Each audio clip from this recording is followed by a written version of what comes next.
My name is Emily Carter. I'm 34 years old, and I work as a senior physical therapist at a rehabilitation clinic in Columbus, Ohio. Every weekday starts the same way.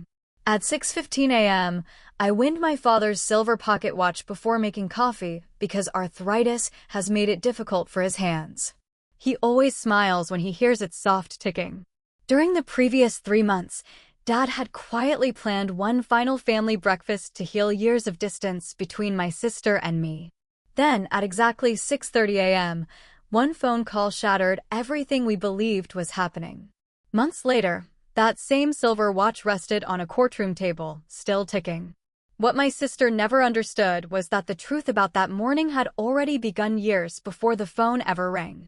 The lie itself lasted less than a minute, but everything behind it had been building for decades. In our family, the silver pocket watch wasn't simply an old keepsake. Dad gave it to the person he trusted to arrive first for Sunday breakfast, help set the table, and stay until everyone left. It wasn't about inheritance. It was about responsibility. Somehow, though, my older sister Rachel always treated it like proof of who ranked highest in the family. If she held it, she acted like she had won something invisible. Dad, meanwhile, never cared about status. At 68, he still repaired bicycles for neighborhood children in his garage without charging $1. His hands were rough, his shirts always smelled faintly of sawdust, and he remembered every grandchild's birthday without checking a calendar. Looking back, I hate admitting this, but I helped normalize Rachel's behavior. I laughed when she interrupted him. I stayed silent when she made decisions for everyone else. I told myself keeping peace was kindness when it was really convenience. By early October, Dad had confirmed our family breakfast 3 different ways. On September 28th, he sent a group text with the date and time. 2 days later, Rachel replied, "I'll be there." On October 3rd, during my nephew Mason's soccer game, she repeated the plan in front of Dad, our Aunt Linda, and Coach Harris while I added the details to my calendar. Everything was documented. Everything seemed settled. As we walked back to our cars, Rachel smiled and casually said, "You always get what's left." Everyone chuckled as though it were another harmless joke. I did too, never realizing those 6 words were a warning instead of a punchline. At exactly 6:30 a.m., my phone vibrated across the kitchen counter. Rachel's name filled the screen. I answered with a smile, expecting her to ask whether she should bring orange juice or pastries. Instead, her voice sounded strangely calm. "Dad passed last night. You get nothing." Before I could even ask what she meant, she added the words I'd heard since childhood. "You always get what's left." Then the line went dead. My coffee mug slipped from my hand and cracked against the tile floor. I stood frozen, staring at the shattered ceramic while the breakfast table remained perfectly set with 4 white plates, fresh blueberry muffins, and Dad's favorite raspberry jam. A quiet cough came from behind me. Dad was sitting in his usual chair, wearing his gray flannel shirt, holding his coffee with both hands. The silver pocket watch rested beside him, ticking as steadily as ever. He hadn't spoken during the call. He had heard every single word. Dad didn't explode. He didn't curse Rachel or demand explanations. He simply lowered his coffee cup and whispered, "So, that's what she believes." Somehow, those 6 words hurt more than if he had shouted. His shoulders slumped in a way I had never seen before. In that silence, memories rearranged themselves. Rachel insisting Dad had already promised her the lake cabin. Rachel opening his mail to help. Rachel deciding holiday schedules before asking anyone else. Every small moment I had dismissed as bossiness suddenly looked like preparation. I couldn't pretend I was only another victim. I had laughed, avoided conflict, and convinced myself that staying quiet protected the family. It hadn't. My silence had protected the lie. I called Aunt Linda first. She sighed before I even finished explaining. "Emily, don't make this a thing." Rachel probably misunderstood something.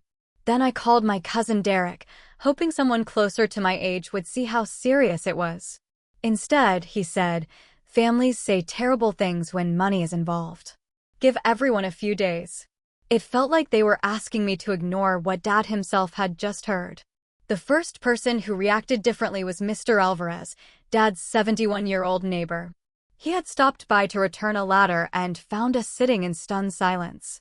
After listening quietly, he looked directly at Dad and said, "Frank, nobody gets to bury a man who's still drinking coffee." It was the first sentence that sounded like permission to face the truth instead of hiding it. That afternoon, I sent Rachel one final good faith message. I wrote that we could forget the phone call, meet at Dad's house at 5:00 p.m., and talk together without accusations or lawyers. I even offered to let her choose another family member to mediate so everyone would feel comfortable. Her reply arrived 3 minutes later. "There is nothing to discuss. Stay away unless you want the whole family to know what you're really like. If you keep pushing this, don't expect invitations, don't expect relationships, and don't expect sympathy. You always get what's left." Reading those words, I finally understood that this had never been about grief or confusion. It was about control. That evening, after reading Rachel's message for the 5th time, I realized I had spent most of my life trying to earn a place in a family system that only worked if someone stayed beneath her. I looked at Dad, who was quietly winding the silver pocket watch with slow, practiced movements, and something inside me settled. I wasn't going to fight for a better seat at the same crooked table anymore. I was going to build a different table. I still left Rachel's chair open for Sunday breakfast because generosity means offering a place without surrendering your dignity. Dad smiled faintly when I told him my decision. "Peace isn't something people give you," I said. "Sometimes it's something you stop asking permission to have." The next morning, I opened our family group chat and typed the first message that came to mind. Asterisk, if lying about a living father is the only way you can win, you've already lost. Asterisk. I stared at it for nearly a minute before deleting every word. Then I tried again. Asterisk, I'm done cleaning up the mess you've made for years. Tell everyone the truth for once. Asterisk. That one disappeared too. Neither message would change anything. They would only give Rachel another argument to feed on. So I set my phone down, took a deep breath, listened to the steady ticking of Dad's silver pocket watch, and wrote the only message that matched the future I wanted. Asterisk, Dad is alive. We will still have breakfast at my house this Sunday at 9 a.m. Anyone who wants to spend time with him is welcome. There will be no arguments about money or inheritance. Only breakfast and family. Asterisk. I pressed send without rereading it. Rachel answered less than 2 minutes later. Asterisk, do whatever you want. You always get what's left. Asterisk. For the first time in my life, those words didn't sting. They sounded small. Sunday arrived with clear skies and 48-degree weather. By 8:30 a.m., my kitchen smelled like cinnamon rolls, bacon, and fresh coffee. Dad insisted on making his famous scrambled eggs, even though I kept reminding him he was the guest. Mr. Alvarez brought homemade salsa. Aunt Linda arrived carrying blueberry muffins and an apology she didn't know how to say directly. Derek showed up with folding chairs after realizing more relatives were coming than anyone expected. The breakfast wasn't elegant. We ran out of orange juice, someone burned the first batch of toast, and Mason accidentally knocked over a bowl of fruit. People laughed instead of complaining. Later that afternoon, Aunt Linda called me after returning from Rachel's gathering. She described a spotless dining room, expensive catered food, polished silverware, and long stretches of uncomfortable silence. Half the invited relatives had quietly left early after learning Dad was alive. No one mentioned inheritance anymore. They only kept asking why Rachel had said what she did. Dad never celebrated that comparison. As everyone washed dishes together, he simply placed the silver pocket watch in my hand for a moment before slipping it back into his own pocket. I understood what he meant without either of us saying it aloud. Trust had never been something you inherited. It was something people experienced. Even so, none of it felt like victory. I had gained honesty, but I had lost the illusion that my family had always been as close as I imagined. While drying the last plate, Aunt Linda quietly admitted something she had never told me. Rachel had spent most of her childhood believing she had to earn every bit of Dad's attention because our mother often praised achievement more than kindness. It explained her fear of losing first place. It didn't excuse what she had done. As Dad locked the front door that evening, he quietly said, "Understanding someone's pain doesn't require accepting their choices."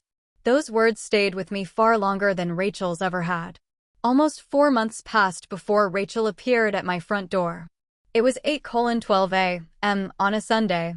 Through the kitchen window, I saw her standing beside her car with both hands wrapped around a paper coffee cup she never drank from. I didn't rush to answer. Dad was finishing pancakes for Mason, and everyone deserved to finish breakfast before reopening old wounds. Rachel waited nearly 18 minutes without knocking again. For the first time, she wasn't controlling the pace. When I finally opened the door, she tried the familiar approach. Everyone misunderstood me. I simply nodded and invited her inside after the dishes were cleared. A few minutes later she added, "You know how emotional I get." Neither excuse moved anyone because nobody argued with her anymore. Silence left no room for manipulation. Then she asked something I had never expected. "Does Dad even want to see me?" It wasn't defensive. It sounded frightened. I told her the answer wasn't mine to give. If she wanted a place in this family again, there was only one condition. She needed to apologize to Dad without mentioning money, inheritance, misunderstandings, or what anyone else thought. The conversation had to be about the father she had hurt, not the reputation she wanted back. She agreed.